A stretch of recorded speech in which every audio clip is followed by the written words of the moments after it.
once knew a nigga whose real name was William. His primary concern was making $1 million, being the illest hustler that the world ever seen. He used to fuck movie stars and sniff coke in his dreams. A corrupted young mind at the age of 13. Nigga never had a father and his mom was a fiend. She put the pipe down, but for every year she was sober, her son's heart simultaneously grew colder. He started hanging out, selling bags in the projects, checking the young chicks looking for hit and run prospects. He was fascinated by material objects, but he understood money never bought respect. He built a reputation cause he could hustle and steal, but got locked once and didn't hesitate to squeal. So criminals he chilled with didn't think he was real. You see, me and niggas like this have never been equal. I don't project my insecurities on other people. He fiended for props like addicts with pipes and needles, and so he felt he had to prove to everyone he was evil. A feeble-minded young man with infinite potential, the product of a ghetto-bred capitalistic mental. Coincidentally dropped out of school to sell weed, dancing with the devil, smoked until his eyes would bleed. But he was sick of selling trees and gave in to his greed.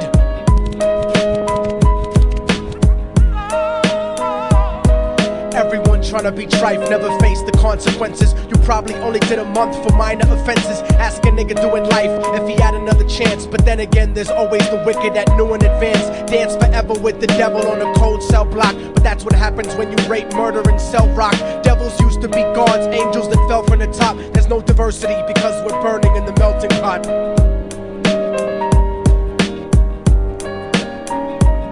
So Billy started robbing niggas, anything he could do to get his respect back in the eyes of his crew. Starting fights over little shit up on the block. Stepped up to selling mothers and brothers to crack rock. Working overtime, making money for the crack spot. Hit the jackpot and wanted to move up to cocaine, fulfilling the Scarface fantasy stuck in his brain. Tired of the block niggas treating him the same.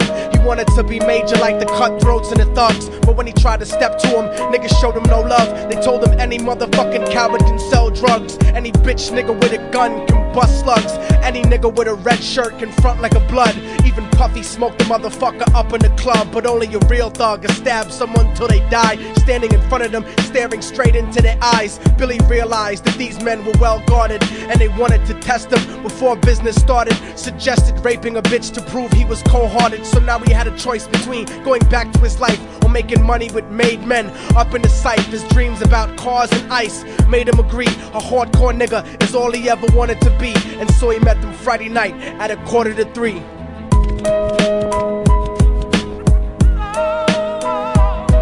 Everyone tryna be trife never faced the consequences. You probably only did a month for minor offenses. Ask a nigga doing life if he had another chance. But then again, there's always the wicked that knew in advance. Dance forever with the devil on a cold cell block. But that's what happens when you rape, murder, and sell rock. Devils used to be gods, angels that fell from the top. There's no diversity because we're burning in the melting pot.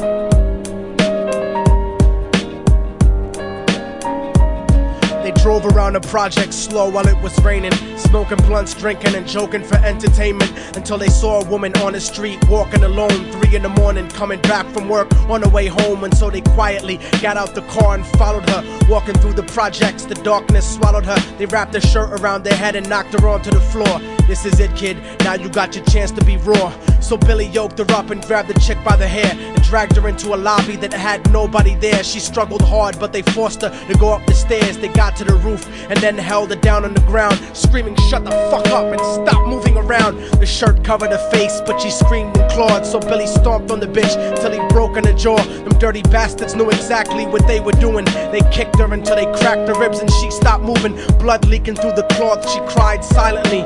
And then they all proceeded to rape her violently. Billy was made to go first, but each of them took a turn, ripping her up and choking her until her throat burned. Her broken jaw mumbled for God, but they weren't concerned. When they were done and she was lying bloody, broken and bruised, one of them niggas pulled out a brand new 22. They told him that she was a witness for what she'd gone through, and if he killed her, he was guaranteed a spot in the crew. He thought about it for a minute, she was practically dead, and so he leaned over and put the gun right to her head.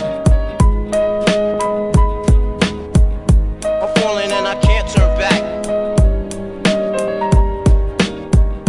I'm falling and I can't turn back. Right before he pulled the trigger and ended her life, he thought about the cocaine with the platinum and ice, and he felt strong standing along with his new brothers. Cocked the gat to her head and pulled back the shirt cover, but what he saw made him start to cringe and stutter, cause he was staring into the eyes of his own mother. She looked back at him and cried cause he had forsaken her. She cried more painfully, and when they were raping her, his whole world stopped. He couldn't even contemplate. His corruption had successfully changed his fate, and he remembered how his mom used to come home late, working hard for nothing, cause now what was he worth? He turned away from the woman that had once given him birth, and crying out to the sky cause he was lonely and scared, but only the devil responded cause God wasn't there. And right then he knew what it was to be empty and cold, and so he jumped off the roof and died with no soul. They say death takes you to a better place, but I doubt it. After that they killed his mother and never spoke about it. And listen, cause the story that I'm telling is true, cause I was there with Billy Jacobs and I raped his mom too. And now the devil follows me everywhere that I go. In fact, I'm sure he's standing among one of you at my shows, in every street cipher listening to Little Thug's flow. He could be standing right next to you and you wouldn't know. The devil grows inside the hearts of the selfish and wicked. White, brown, yellow and black color is not restricted. You have a self-destructive destiny when you're inflicted, and you'll be one of God's children that fell from the top. There's no diversity because we're burning in the melting pot. So when the devil wants to dance with you, you better say never, because a dance with the devil might last you forever.